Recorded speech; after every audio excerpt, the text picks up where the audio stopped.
In the Days of These Kings, the Book of Daniel in Preterist Perspective by J. Rogers. Audiobook, Part 11. Introduction, The Testimony of Jesus Christ.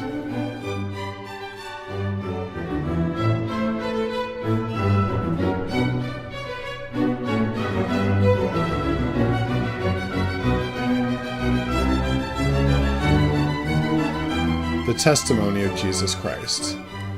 Finally, for the Christian who has been born again by the saving grace of Jesus Christ, a pseudonymous Daniel is not a possibility.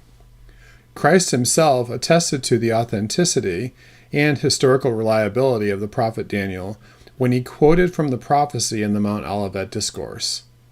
Commentator Stephen R. Miller makes the following points, substantiating the authenticity and historical reliability of Daniel through the testimony of Jesus Christ.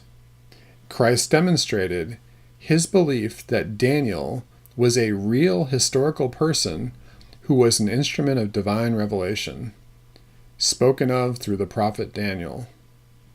Christ held that the prophecies contained in the book of Daniel, from which he quoted, came from Daniel himself, and not a later anonymous individual.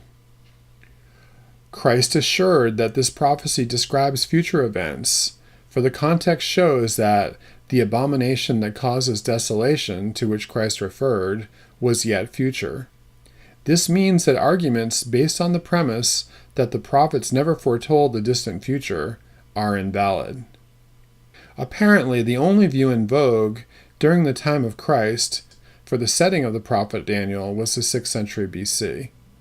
Therefore, if Christ treated Daniel as a historical individual, he also assumed the 6th century date. Stephen R. Miller, Commentary on Daniel. While supernatural prophecy may seem absurd to the modern rationalist mindset, the evidence for an early date needs to be scrutinized. The book of Daniel has strong evidence for its historicity and genuine origin.